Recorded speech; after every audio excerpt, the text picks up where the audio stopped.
What is going on, guys? It's a late night Go Runner Talks Tuesday. I am using my webcam. We're going to talk about some stuff today. I have a topic for the question of the day, and then of course my training. Go Runner is he back training again, or did he fall off the horse again? Let's go.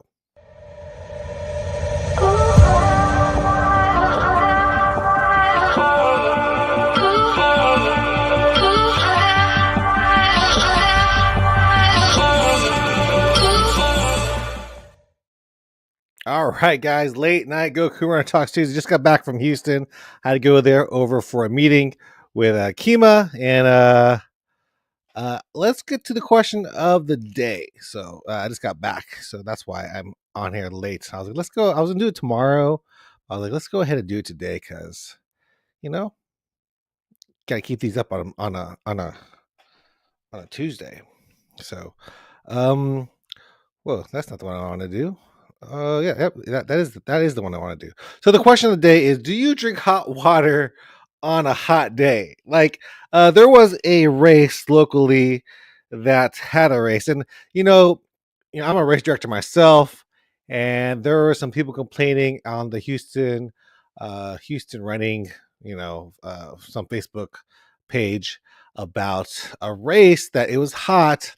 And I've ran the races before. Or actually, it wasn't their race; it was another person's race. But I had a similar type of experience where it was a hot day, and Texas gets hot, and right now it's getting towards like the super hot times. And I ran it; it was like 100 degrees outside, and they served us water, and water is needed on a hot day because you want to hydrate because you're sweating so much, especially in Texas, especially in the humidity.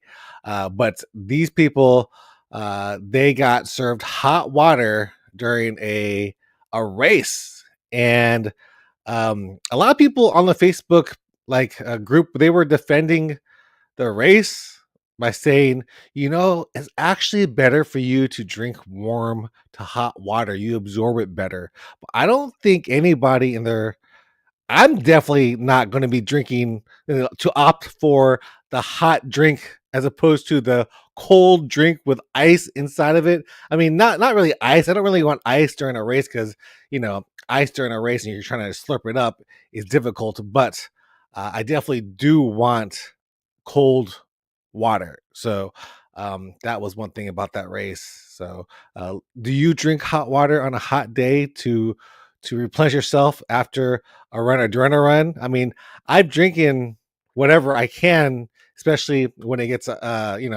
whenever you're on a trail race and it does get hot and there's no more ice in your thing and it just ends up getting hotter. But I'm opting for the cold stuff. I do not want the hot stuff. This is like room temperature water over here. This is sparkling water too. You guys that drink sparkling water, mineral water? Um, I'm not fancy like this. I just happen to have one in in my house, so I just got back and I'm thirsty. So there's a question on day. Griffin Gurley says, "Are you talking about the Arizona Monster 300?" I am not. There's a local race company. And I told you I put on race. I put on races myself, and we make sure there's lots of ice. I think we spent for our Seabrook race, which is a 3-day race, is granted, it's a 3-day race.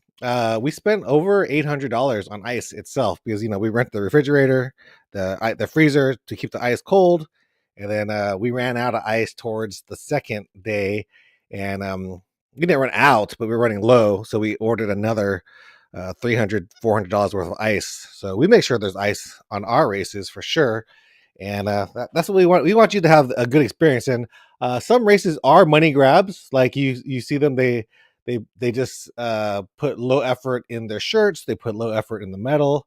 They put low effort on a lot of things. So I feel like that race kind of did a low effort production too, because they also had a kids K uh, during the race, and it started and I experienced this last year when I ran it. It started at the back end of the half marathoner. So I think I finished last year around 2:30. So that's the back end, and they were starting. they were starting they were starting the kids K around that time, which is kind of late. I feel like you should start the kids K before any of the races, but there was an onslaught of kids running on the road as the slower marathon half marathoners were coming into the finish line. So really, it ruined the experience for the half marathoners coming in late. Caused a little bit of danger because the safety issue of like a million kids running at you as you're running the opposite direction, it's just going to cause some kind of confusion and not the greatest thing. So, I mean, there's some people, they really don't care about the race experience. They just want to grab the money from everybody. So that's just been on my mind. I did see that on the Houston Marathon. Not to, I mean, I guess I am knocking the race company, but not cool. You gotta think about those things and make sure you have a good race experience so that people keep coming back. Because I've heard a lot of people say, "I'm never running that race again." Their races are always like that because if you're not caring about the people, your runners, you're just trying to get their money, then you're not going to get long term like commitments to people that want to run your race. So, yep, I'm not talking about the Arizona Monster 300. That sounds like a cool race. I mean, it sounds like a hot race, actually. But anyway, I'll keep this one short because it is late and I do need to get some sleep as well. Training has been going well for me. Um, you know, I've been moving on to the treadmill now, so I've been enjoying the treadmill that I have. I have a super nice treadmill. I have a Soul F80. It's like it's almost a like commercial grade treadmill, and I've been using that. I did some classes on there because they do have some classes. I did notice they also have like a half marathon or 5K training class there too. So I mean, it's kind of like a Peloton for treadmills, where it has like classes or just a teacher on there on the videos to guide you through your workout. They're going to be like, this section you're going to go faster, go slower. I think the last time we did what did we do? It was like 30 seconds on and then a minute 30 of running and something like that. So I think we did a step down ladder kind of workout, which is good. Gets me moving, gets me moving a little faster. Gets my mind off of thinking about everything else. So I enjoy the treadmill, and I've been doing that. So I've been doing the treadmill, a little bit of walking around, getting back in there slowly but surely. But in my head, mentally too, I'm getting back into the running mode where I'm thinking about running races. And I actually did sign up for the Atlanta Peachtree race, the 10K. So hopefully I get in. It's a lottery system. I know they have a bunch of people. So hopefully I get in. I'm going to try to get Anna to sign up too. And Anna's trying to get back into shape too. So we're both pushing each other to get out there. So right now she's just starting off with a walk. I'm jogging a little bit more, but we're getting back in there, and hopefully this is the beginning of me, getting back into running shape. And I'm feeling good. Everything feels good. Legs feel good. Everything feels 100%. Like before, like I told y'all before in other videos that I felt some little niggles going on with my ankle. Now everything feels pretty close to 100%. I mean, I still feel my ankle when if I really palpate it or touch it or bend it the wrong way. But when I'm running, no pain at all.